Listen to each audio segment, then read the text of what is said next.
tienes muy buen día, ¿cómo estás? Muy bien, Jesús, ¿tú? Muy bien, pues aquí retomando nuevamente el tremendo tema que estamos hablando de las cartas de la luz y la oscuridad, y el día de hoy tenemos la numerología de Cristo. ¿Nos pudieras brevemente dar un resumen para retomar este tema y encontrar si Jesucristo es el Mesías? Bueno, mira, vamos a empezar un poco un resumen de la numerología de Cristo que hicimos en el programa anterior.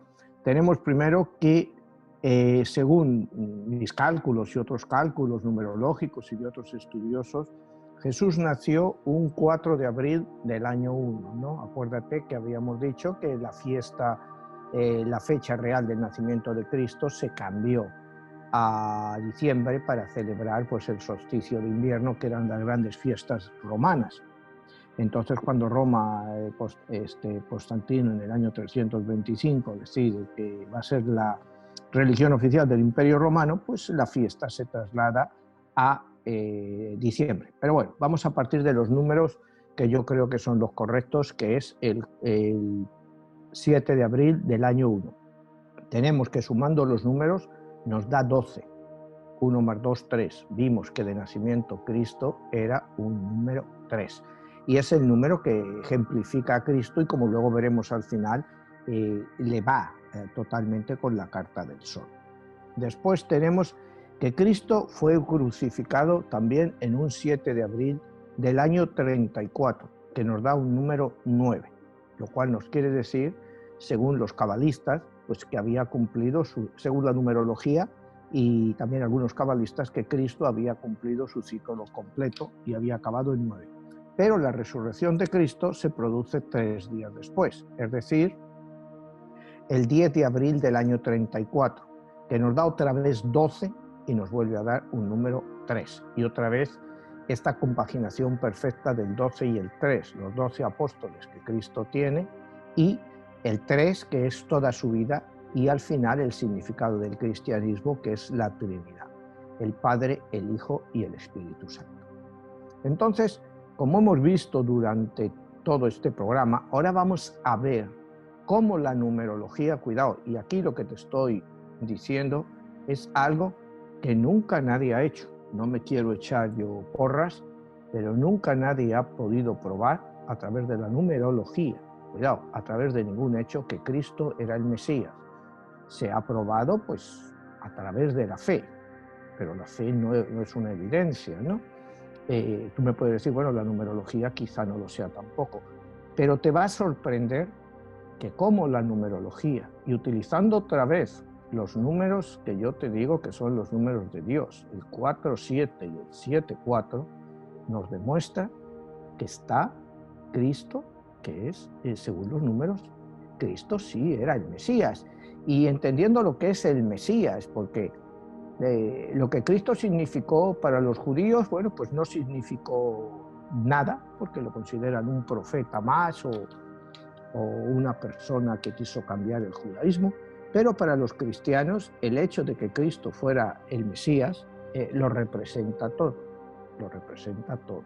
Entonces, yo te voy a probar ahora a través de la numerología que Cristo sí era el Mesías. Y si quieres, vamos a empezar. Acuérdate que yo te digo que la numerología tenemos que hacerla en inglés. Entonces vamos a utilizar las letras del alfabeto inglés para compaginarlas con lo que yo te estoy diciendo. Entonces aquí tenemos, bueno, ahí las están viendo nuestros telespectadores en pantalla. Yo te las enseño una vez más, pero las estarán viendo ahí. La composición de las 26 letras del alfabeto inglés, cada una con su número determinado. Y entonces ahora lo que vamos a hacer es ver los números de la palabra Mesías, en inglés Messiah, y de Cristo. Como verás, están aquí y nuestros espectadores lo podrán estar viendo ahora en la pantalla. Y vamos a ir una por una. En inglés, Mesías es Messiah, M-E-S-S-I-A-H, Messiah. Empezamos a sumar, acuérdate de los números, 47 y 74, los números de Dios. Empezamos. M13, E5, S19, S19, I9, A1, H8. Cuando las sumas nos da 74. Ya tenemos ahí los números de Dios. Es increíble, pero la palabra Mesías nos da la misma numerología que esperábamos en el nombre de Dios. Y ahora vamos a ir más lejos. Vamos a ir el nombre de Jesús. Jesús, J10, E5, S19, U21 y S19. Sumamos y nos da exactamente 74. Exactamente el mismo número. Y el número además que buscábamos. ¿Cómo es posible que tanto Mesías como Jesús tengan exactamente el mismo número, con el Mesías tiene 1, 2, 3, 4, 5, 6, 7 palabras y Jesús tiene 5 palabras? Y sin embargo, el resultado final es exactamente el mismo, 74. Son, como hemos dicho, los números de Dios. Yo creo que la numerología te prueba claramente que, por lo menos para los cristianos, Jesús era el Mesías. Y la numerología te lo prueba. Como te vuelvo a decir, esto nunca se ha visto antes explicado por nadie. Te puedo decir, puedes creer o no puedes creer. Yo no quiero que la gente me crea. O sea, lo único que quiero que entiendan es que es una teoría que desde el punto de vista numerológico, Jesús y el Mesías son la misma persona. Cuidado, y con una combinación de letras totalmente diferentes. O sea, puedes decir es una casualidad, pero es una casualidad muy difícil de explicar. ¿Cómo puedes tú explicar letras totalmente diferentes, Messiah y Jesus, que al final te sumen exactamente lo mismo, con una combinación numérica totalmente diferente? Y las dos dan lo mismo. Para mí es una prueba clara de que Jesús sí era el Mesías. Vamos a profundizar más. Y ahora nos vamos a el número de la bestia. Número de la bestia, beast en inglés, y vamos a sumarlo. B2, E5, A1, S19, T20. Y nos da 47. Jesús es el 47, 4 más 7, 11, que es lo mismo que el 74, pero aquí ya ves que la bestia se va a enfrentar al Cristo.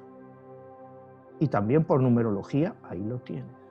47 contra 74, 11 contra 11, pero ahí está aprobada. ¿Cómo es posible que esto tenga validez? Bueno, pues yo te digo, la validez está en los números. Que lo quieras creer o no, esa es otra cosa. Voy a ir incluso más adelante. Ten en cuenta que nosotros lo que tenemos de los libros del Nuevo Testamento está en latín. Entonces vamos a mirar el número de la bestia en latín, que es 666. En latín sería D, C, L, X, V, I. Cuando sumamos tenemos 4 más 3 más 12 más 24 más 22 más 9 y nos da el número de la bestia, que es 74. O sea, es difícil de entender esto, pero nos da el número. Con lo cual, desde mi punto de vista, desde el punto de vista de la numerología, pues está claro que Cristo era el Mesías. Entonces, todo lo que hemos hablado anteriormente, en el programa anterior, estos números pues lo corroboran. La numerología te corrobora que Jesús era el Mesías. O sea, letras totalmente diferentes, Messiah, Jesús, sin embargo, al final te suman lo mismo. Y te suma los números que hemos dicho de los números de Dios que están en la Biblia, como te hemos dicho en el encabezado 47, versículo 11 del Génesis. Y acuérdate que aquí, pues en numerología, al final lo que cuenta es la suma, ¿no? O sea, da igual que un número esté antes que otro, 1, 2, 3, 47 y 74 es el mismo número. Es como cuando los padres fundadores escogen esos números para la independencia, el 4 de julio, que es un 4774. Depende si pones julio o 4 primero. Julio 4 es 74, 4 de julio es 47. El resultado final es siempre el mismo, el 11. En el caso de Cristo, como vemos a través de la numerología, el patrón es perfecto y Jesús, por la numerología, es el Mesías. Ese número sería el número de la frecuencia de Dios. En el caso de la cristiandad, en la parte de la cábala y de la mística judía, estaríamos hablando de que para cada una de las letras del alfabeto, en este caso de los judíos antiguos, en vez de tener vocales, tienen solamente consonantes y cada una de ellas le corresponde un número. Y de ahí, ¿por qué la importancia de entender qué es el número 666 para el cristiano y qué significa el 666 para el judío? Y aquí estaríamos hablando que para Cristo estamos hablando que en su propio nombre tiene la numerología, tiene el número y la frecuencia secreta de la divinidad. Exactamente, exactamente. No sabemos cómo ha pasado esto, pues te digo, esto es una cosa que yo descubrí, bueno, pues, haciendo numerología, escribiendo mis libros, pero me resulta increíble que cuando vas a Jesús y Messiah en inglés, tienen exactamente la misma numerología. Los dos suman 74 con letras totalmente diferentes.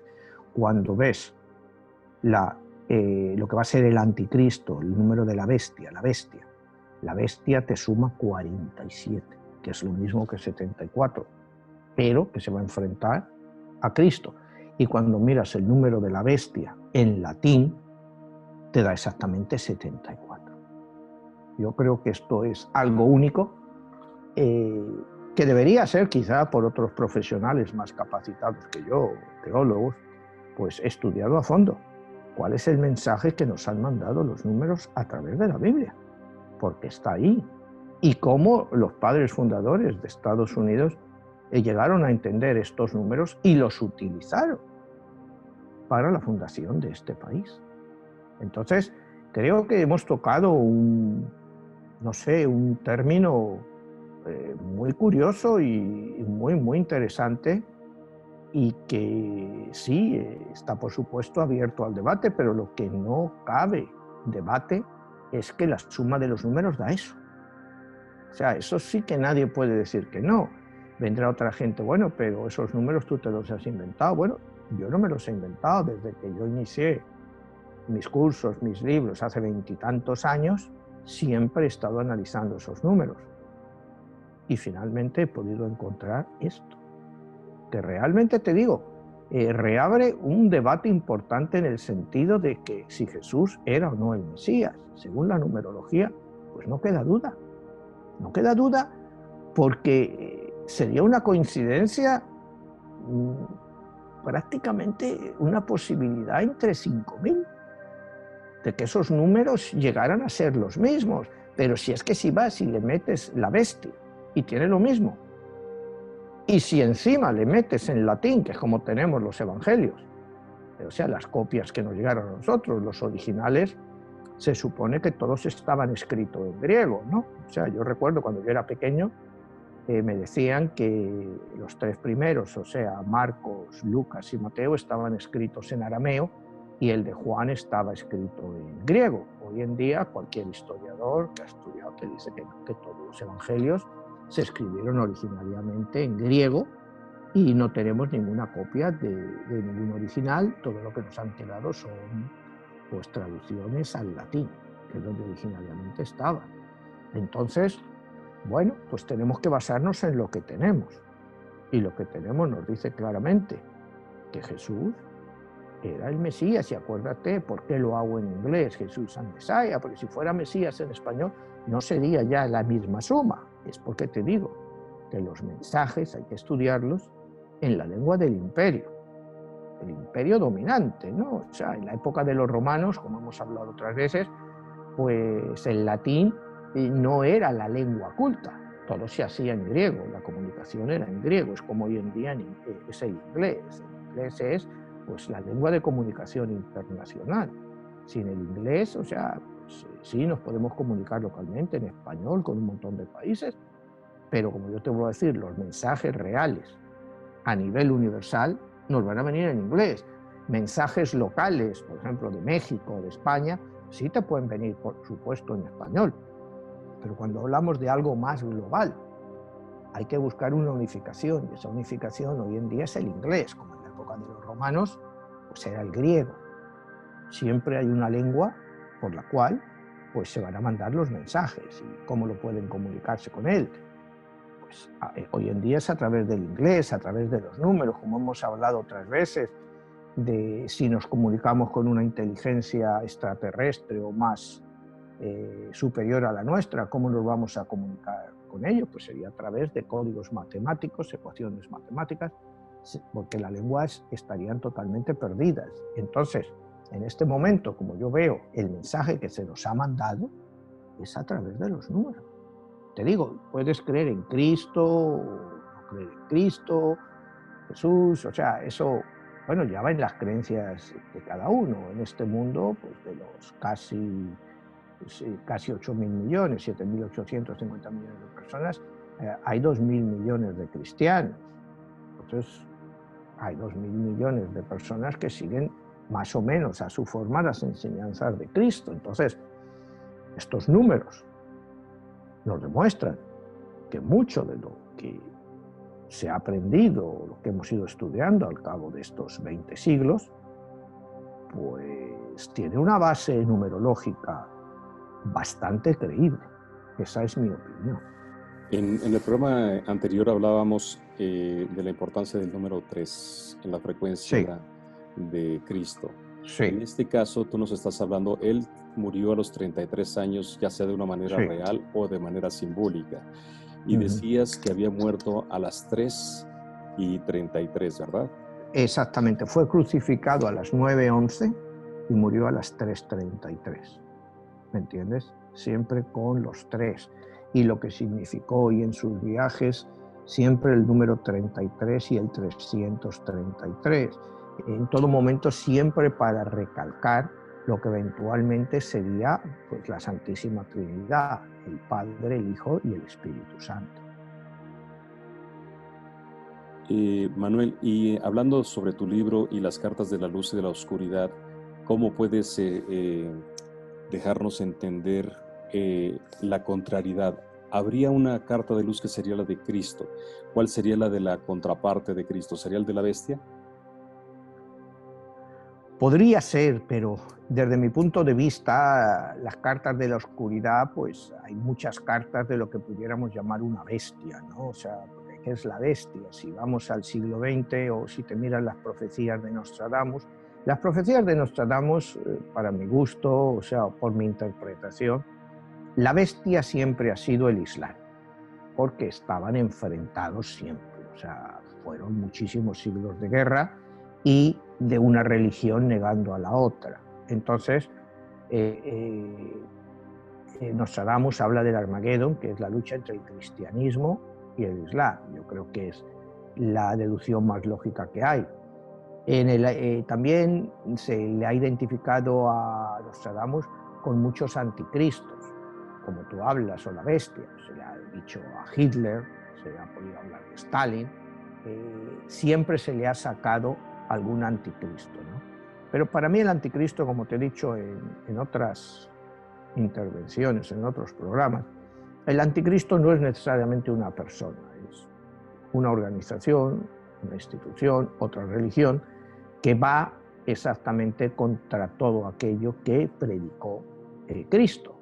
Y es cuando hemos hablado del Islam, ¿no? Cuando vamos al Surah 4, versículos 156 y 157, en el cual dice, y ya lo hemos repetido otras veces, ellos, entre paréntesis los romanos, no crucificaron a Cristo, sino que crucificaron a alguien que se le parecía.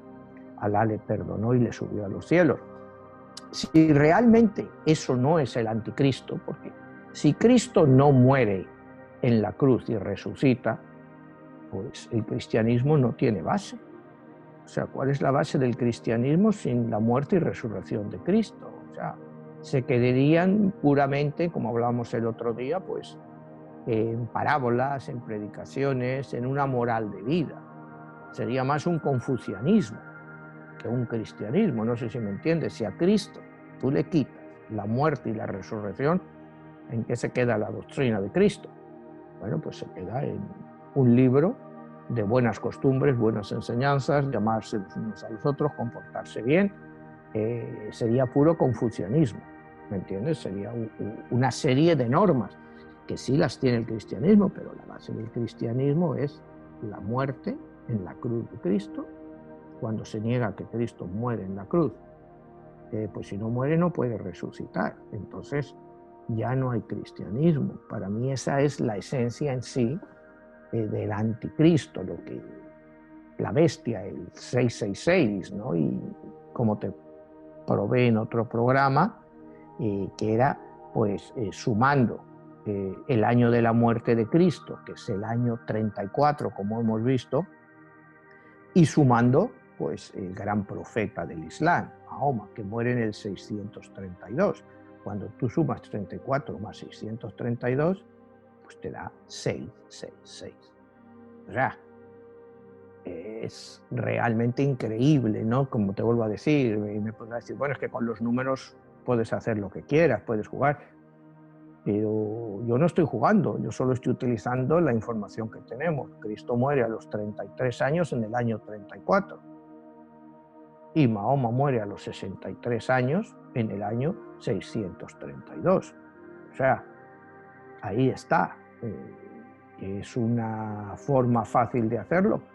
Pues no creo, yo creo que al contrario, que es una forma muy difícil de hacerlo y de entenderlo y de llegar a estas conclusiones, ¿no? O sea, pero bueno, ya, yo eso lo dejo a cada uno que piense lo que quiera, no es nada peyorativo decir que el Islam es el anticristo, porque eso yo no me lo he inventado, ¿no? O sea, en el siglo VIII en España, en plena fase de conquista musulmana de España, en España se decía pues que el anticristo pues era el Mahoma y decían que había nacido en el año 666, que era mentira, como nosotros sabemos, nació en el 570, pero ya la gente de la época pensaba que era la irrupción del Islam contra el cristianismo, era el anticristo.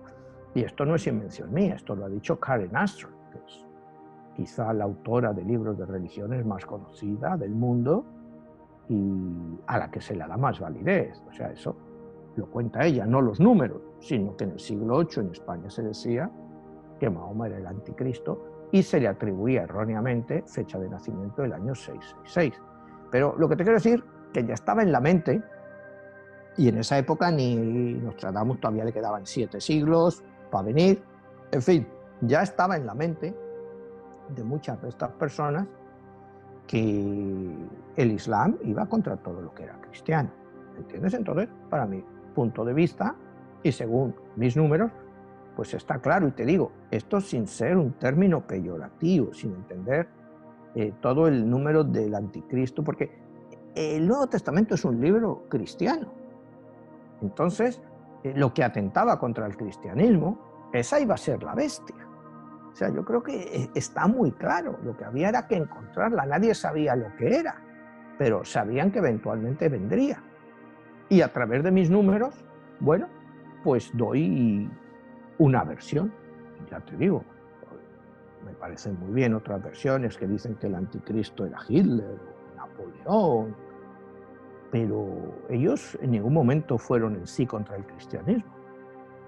O sea, sí atacaron al cristianismo, Napoleón atacó pues al Papa muchísimo, acuérdate cuando él se corona emperador, para que no le corone emperador del Sacro Imperio Romano, el Papa, él va, le quita la corona al Papa y se la pone él mismo encima. Y sí, hizo muchos desplantes al cristianismo, Hitler también, aunque hay que recordar que Hitler era católico, aunque también odiaba el catolicismo, ¿no? Porque decía que era una religión débil.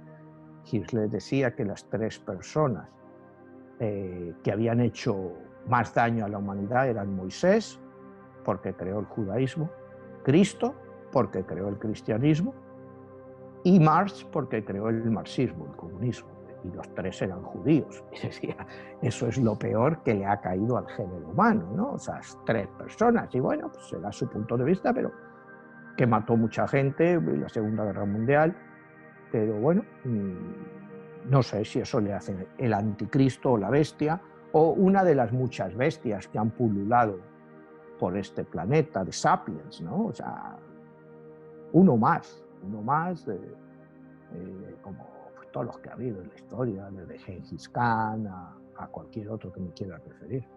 Pero Manuel, quizá viene todo esto sustentado en la interpretación que se han hecho a través de la historia de lo que es los antiguos escritos, ¿no? Porque hoy hablamos del Nuevo Testamento, pero debemos de entender que es una adaptación que después se hizo pues con los concilios, hasta los mismos hechos de los apóstoles, a donde se retoma, por ejemplo, que es ahí donde viene la palabra de la bestia y la numerología, que es la parte final de la Biblia, que es el Apocalipsis, que es la revelación, y se ha interpretado como el fin, ¿no? Como la destrucción.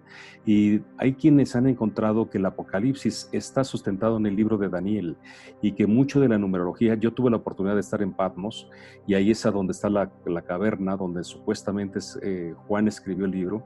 Cuando tú llegas te encuentras que está custodiado por la parte ortodoxa, no es católica quien la tiene, y ellos te cuentan que él ya era un hombre muy anciano y ciego, y quien lo transcribió fue uno de sus discípulos, y que mucho de lo que llevaba ahí escondido no era solamente una revelación de un sueño, porque dicen, en un sueño yo contemplé, es la gente que piensa que es una acción onírica, ¿no? Que durmiendo tuvo la revelación, y no es así.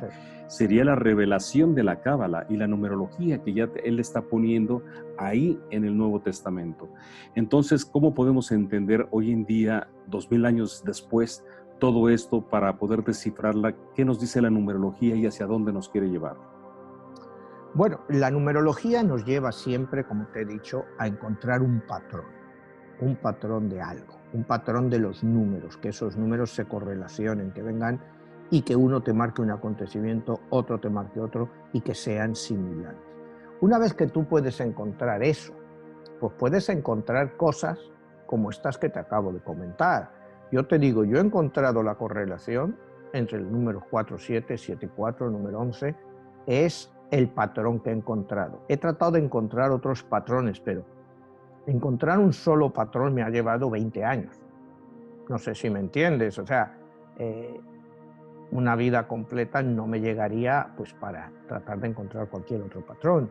Este patrón que yo he encontrado con el 4774 pues nos ha llevado a cosas que ya conocemos, como te decía, desde el nacimiento de los Estados Unidos con esos números, cuando los padres fundadores trataban de hacer un pacto con Dios a través, utilizando los mismos números que utilizó Abraham con Dios, para establecer el pacto con el pueblo judío, el pueblo norteamericano pues trata de hacer lo mismo. Avanzamos, sí. Pero ahí, Manuel, para entender por qué los fundadores de la patria en Estados Unidos hicieron ese pacto, tendríamos que partir que ellos utilizan las enseñanzas esotéricas de la masonería. Y tendríamos que entender que hay una base judía en esa parte de ahí. Porque, ¿por qué vas a utilizar ese número específico de ese pacto de la alianza? O sea, ¿qué tiene que ver en ese momento, en ese versículo y ese número? ¿Y por qué lo tendrían que traer a la fundación de la nación? A la fundación de los Estados Unidos. Bueno, pues porque ellos llegan a esa conclusión, como tú dices. Varios de los padres fundadores de los 56 padres eran masones convencidos y otros eran rosacruces y algunos pues masones y rosacruces, como el caso de Benjamin Franklin. Entonces, ellos habían llegado a esa idea de los números a la que he llegado yo. No sé si me entiendes. Ellos nunca lo han expresado, porque eso tú nunca lo vas a haber encontrado en ningún sitio. Como tú dices, lo representaron luego en los símbolos monetarios, sí lo hicieron. Pero tú nunca vas a encontrar en una historia del nacimiento de Estados Unidos que esos números 4774 fueran para un pacto con Dios. Si has leído libros de que trataron de establecer un pacto con Dios, pero yo nunca he leído que utilizaran esos números, como si los utilizaron. ¿Entiendes? Siempre se ha tenido el hecho ese de que ellos querían establecer un pacto. sabían ellos que el número 4774 era Mesías, o sea, Mesías y Jesús. Pues no lo sé, quizás sí, ¿me entiendes? Pero ten en cuenta que mucha gente que averigua estos números o estos, pudiéramos decir, secretos, y más en esa época, en el siglo XVIII, pues nadie los daba a conocer. O sea, todos querían tener una prevalencia sobre los otros, entonces nadie te va a decir si han descubierto un patrón. No lo van a divulgar. O sea, ellos se lo van a guardar, como tú dices, igual en su logia masónica, pues ellos lo discutieron. No podemos saber lo que discutían, ¿no? O sea, tampoco crean. Pero estoy seguro de que ellos sí que habían encontrado, algunos de ellos, este patrón. Porque si no, ¿cómo pueden convencer a los otros 56 padres? Y mira otra vez el número, 5 más 6, 11. Siempre utilizando estos números para que se aceptara esa fecha de nacimiento del 4 de julio, cuando todos sabemos, o sea, cualquier persona que haya estudiado en este país ciencia política o abogacía, sabe que la Declaración de la Independencia no se firmó el 4 de julio, que se firmó entre junio y septiembre, porque ellos no podían estar todos a la vez en Filadelfia, por razones de la época, comunicación. No todos la firmaron el mismo día, bastantes de ellos la firmaron después, pero se declaró el 4 de julio o julio 4. ¿Me entiendes? ¿Por qué decimos 4 de julio, julio 4? Aquí en inglés primero va el mes y después va el día, pero en la época en que los padres fundadores hacen la declaración del 4 de julio, el día iba antes del mes. El día se cambia después del mes justo en 1865. Otra vez mira los números, 1 y 8, 9, 6 y 5, 11, 1, 9, 11, y se cambia justo después del asesinato de Abraham Lincoln. ¿Por qué lo cambian? Pues no lo sabemos. Yo nunca he podido leer por qué cambian, si hasta entonces era como es en Europa, Latinoamérica, primero 4 de julio, y luego se cambia a julio 4. ¿Por qué lo hacen? Pues algo me da a mí, que es que descubren precisamente más significado del número 74. Cambian 47 por 74, pero siempre utilizan los mismos números. ¿Lo que te estoy diciendo puede ser correcto o no? Pues no lo sé. Yo creo que sí, ¿me entiendes? Pero tú me puedes decir, pues eso me parece una estupidez. Bueno, pues oye, todo el mundo puede opinar lo que quiera, pero es muy sintomático que antes era 4 de julio y después se pasa a julio 4. Aunque se sigue diciendo, hoy en día, tú dices el 4 de julio, normalmente. No dices julio 4 cuando en inglés debería de ser julio 4, porque primero es el mes.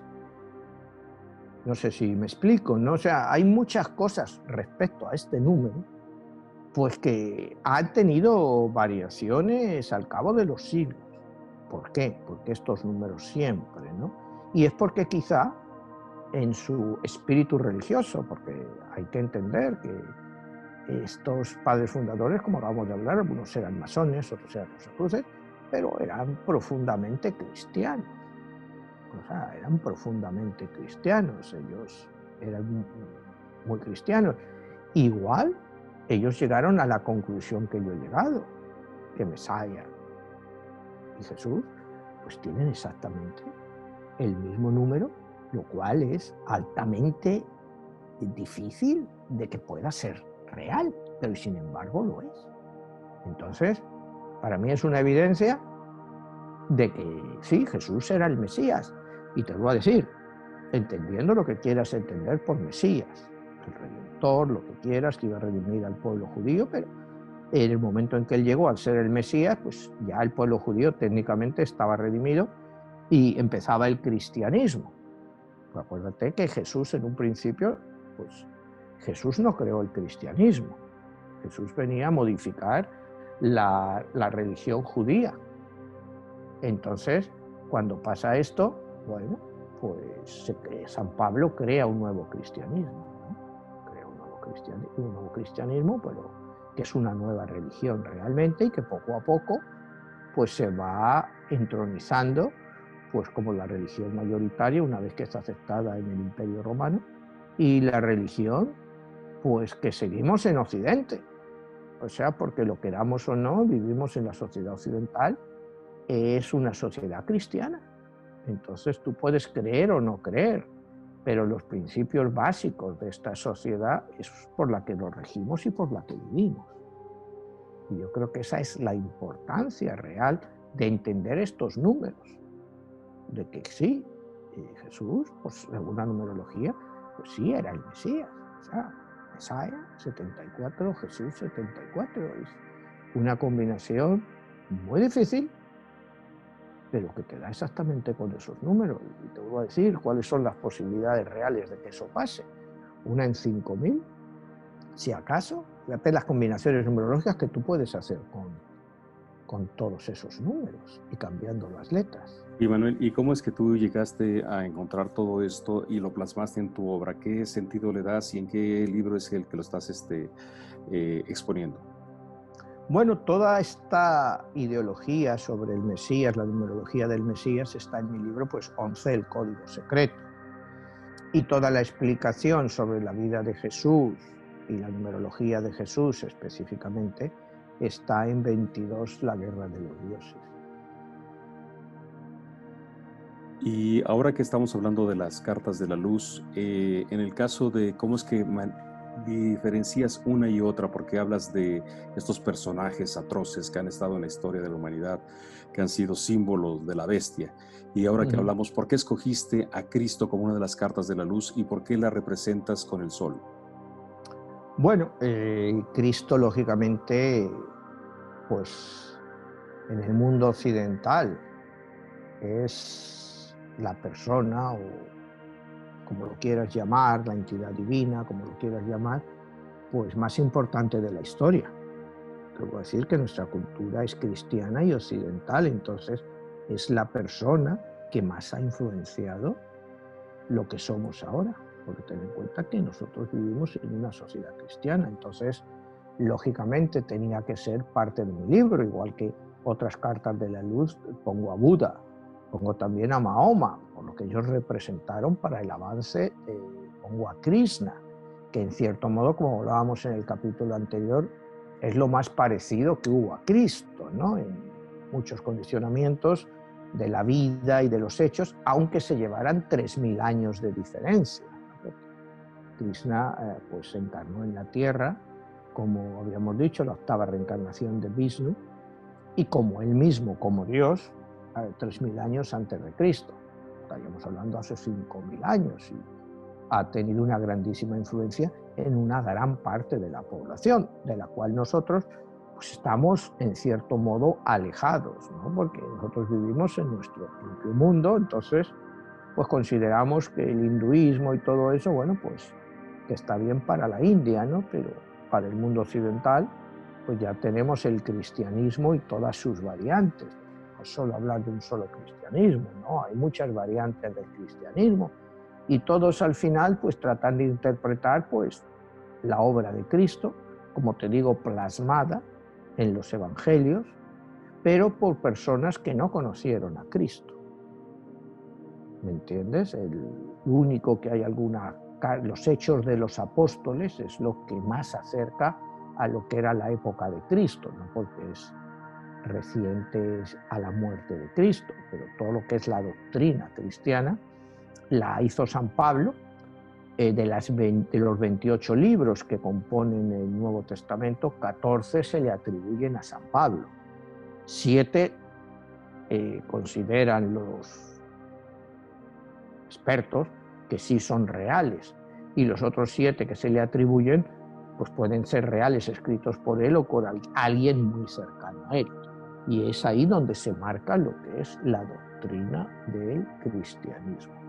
Entonces, basado en esto, bueno, pues yo lo único que he hecho ha sido interpretar números. No sé si me explico, yo no ni trato de cambiar el cristianismo con la visión que dábamos la semana pasada sobre la vida de Cristo. No cambio nada, añado algunas cosas a las lagunas que hay en la vida de Cristo, como veíamos el otro día, porque hay muchas lagunas desde su nacimiento hasta la marcha a Egipto, a Alejandría.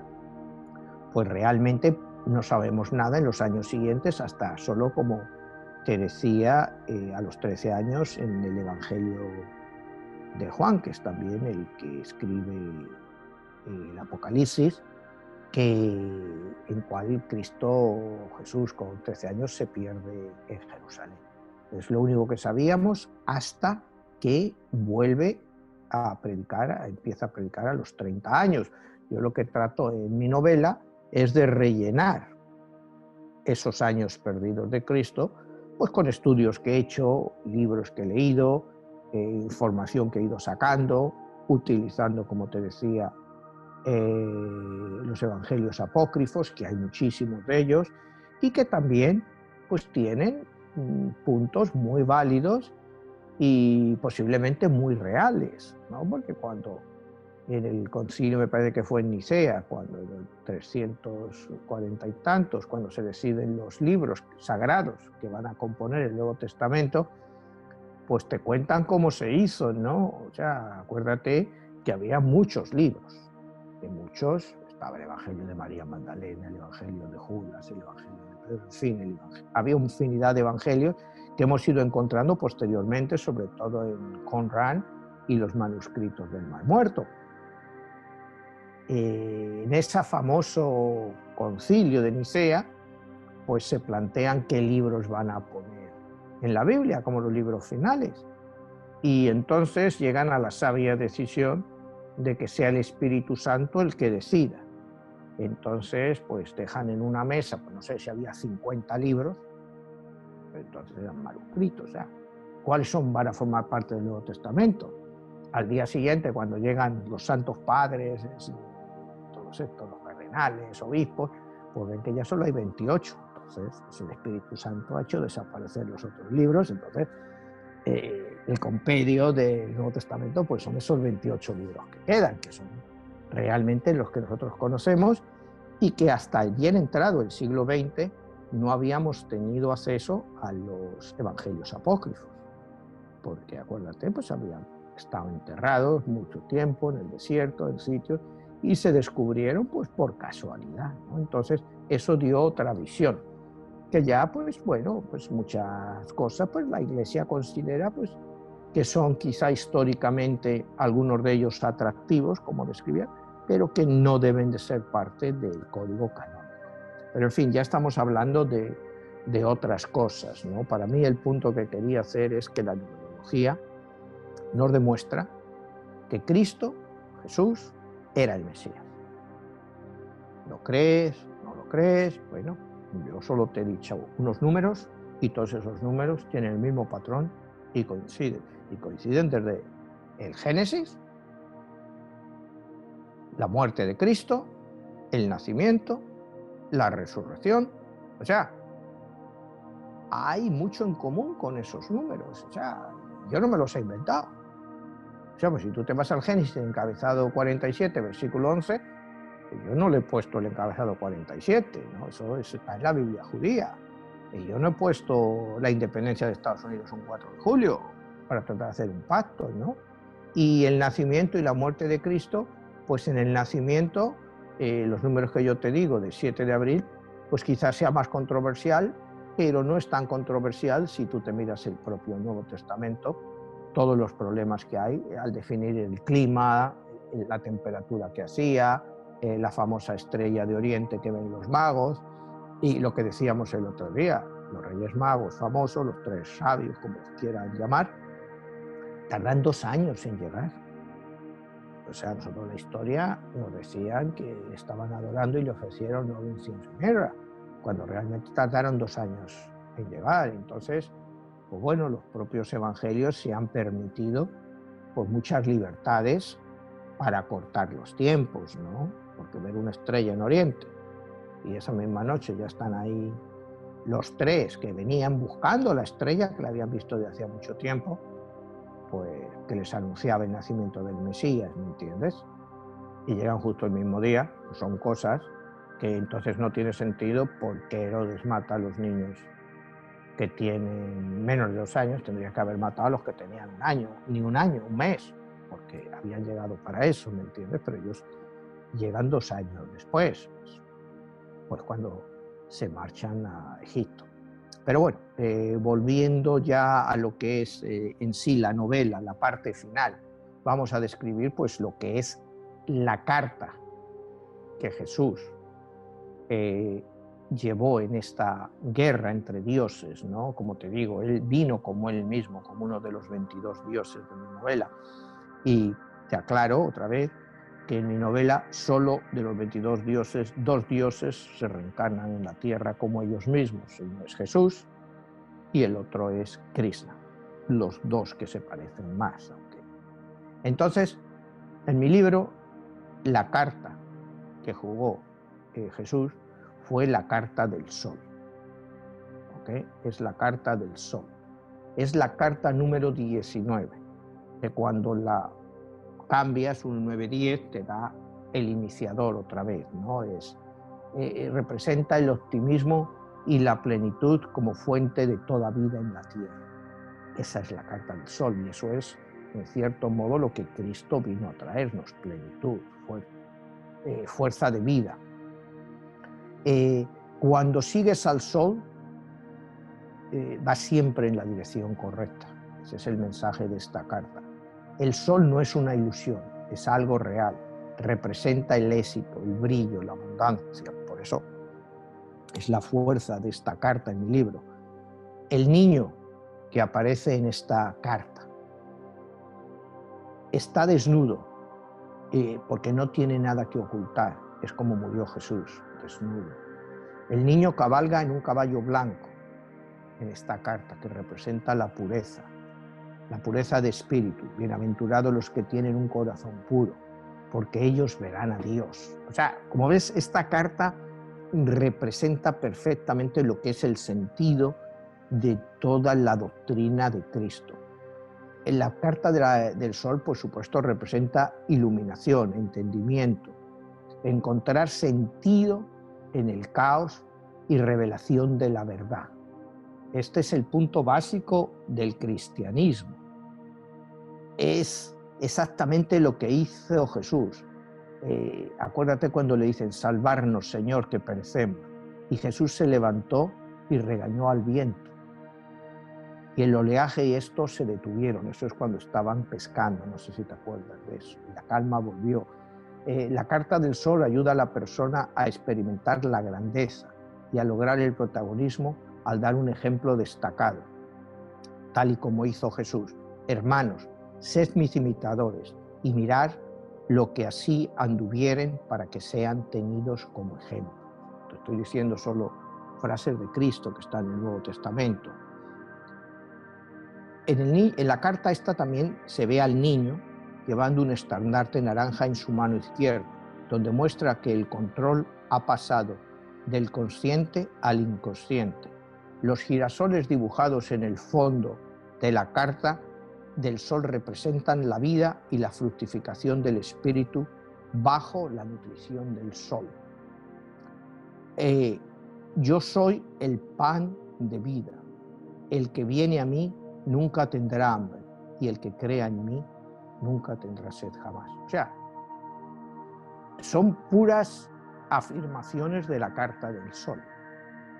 El sol también representa la sinceridad, la conclusión, las decisiones tomadas siempre con una fe absoluta. En un mundo mejor representa la fe de saber que el perdón eventualmente reemplazará al odio. Esto es muy importante porque es el mensaje primordial del cristianismo, el perdón. O sea, yo creo que la carta esta del sol, representando a Cristo, es la versión, yo creo, más acertada que hay el cristianismo, el perdón. O sea, porque el perdón te abre diferentes caminos y a la vez te lleva a lograr tus deseos, ¿no? Porque si tú no perdonas, siempre vas a vivir con odio. Entonces el perdón es algo tan difícil para los sapiens que estamos aquí, los seres humanos, como los queramos llamar, ¿no? Y según Cristo, el perdón es a lo máximo que puede aspirar una persona para ser libre. el perdón nos hará libres. Muchas veces se dice la verdad os hará libres, pero la verdad, ¿qué verdad? Tu verdad, mi verdad, todo el mundo tiene su verdad, pero el perdón es algo que nos diferencia de otros, no sé, iba a decir de los animales, ¿no? Pero bueno, yo creo que los animales pues, pueden ser mucho mejores que nosotros, ¿no? O sea, no son, precisamente porque nosotros sapiens pensamos, pues pensamos las cosas más horribles para perjudicar a otros, ¿no? O sea, y Cristo, con su carta del sol, viene para redimirnos de eso, ¿no? El sol otorga energía y fortaleza e indica que sin importar dónde vayas o lo que hagas, tu energía más elevada te seguirá para llegar a honrar a tu verdadero ser. Fíjate, ¿qué significado de esta carta? Es una luz interior que está lista para despertar, debido que hasta ahora estaba todo confuso dentro de ti, pero finalmente ya has encontrado la luz del sol. Imagínate qué significado tan bonito de esta carta en lo que es en sí la doctrina de Cristo. Creo que la combinación es perfecta, ¿no? En la misma carta aparece una pared que representa una contención, una especie de separación o simplemente una abstención que nos impide experimentar el flujo natural de las cosas.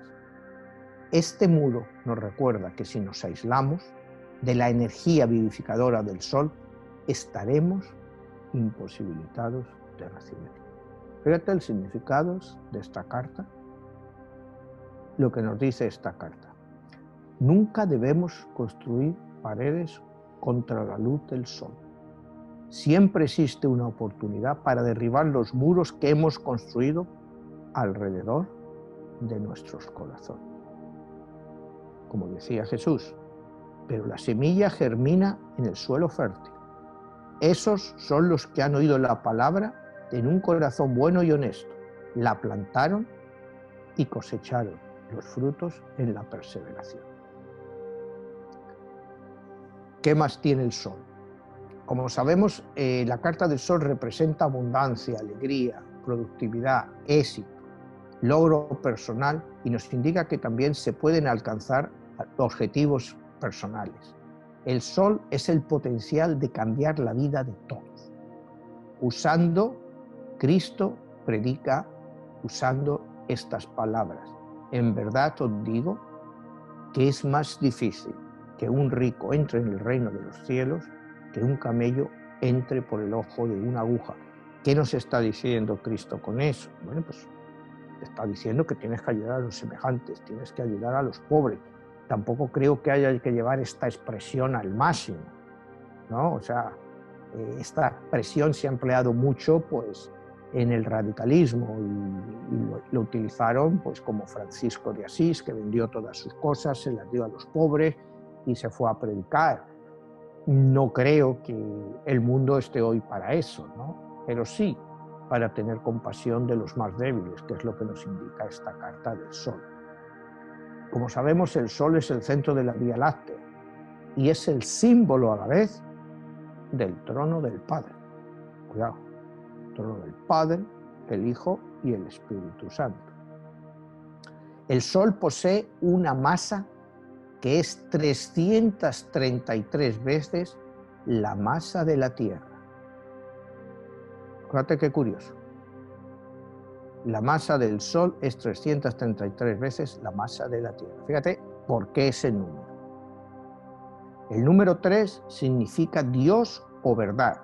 Jesús nació como número 3 y asimismo resucitó como un número 3 y murió a los 33 años. O sea, todo este número 3, 33, 333 marcan constantemente la vida de Cristo y nos manda un mensaje. ¿Cómo nos lo manda? ¿Cómo lo interpretamos? Pues yo te digo, yo he encontrado el 4 y el 7 como mis parámetros. El 33, pues he encontrado algunos parámetros, pero no he encontrado tantos, ¿no? Y finalmente, bueno, pues ya lo hemos nombrado lo hemos dicho varias veces, la carta del sol se abre finalmente al perdón. El perdón es una elección que hacemos a través de una decisión interna de nuestra voluntad. Jesús dijo, pero yo les digo, amen a sus enemigos y recen por quienes les persiguen, para que puedan ser los hijos de su Padre, el cual está en el cielo. El Padre hace que el sol salga tanto para los buenos como para los malos, y la lluvia que emana de él hace que llueva tanto sobre los justos como sobre los injustos.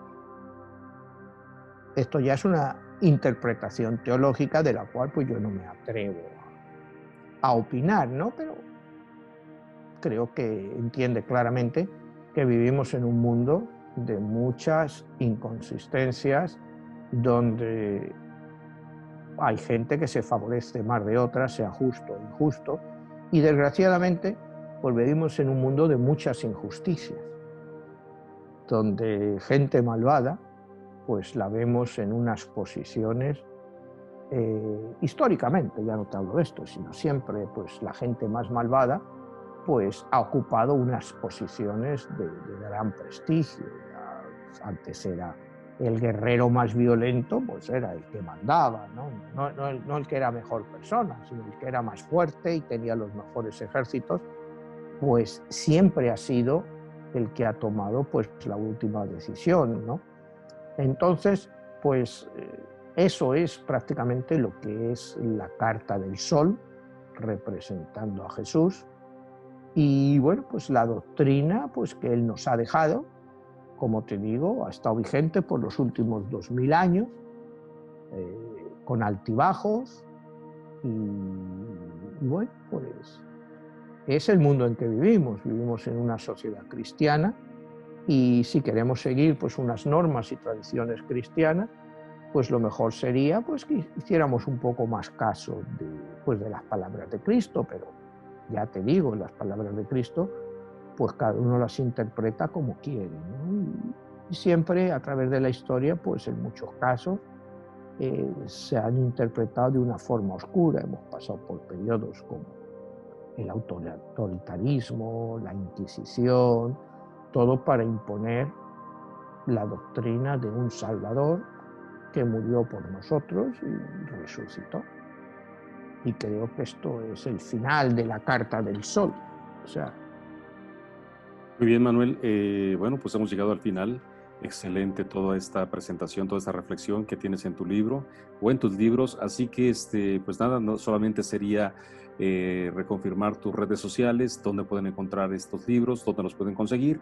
Y bueno, seguiremos hablando sobre estos temas de las cartas que nos faltarían, que son personajes que representan la luz y la oscuridad. gracias, Jesús. Nos vemos hasta la próxima. Hasta la próxima.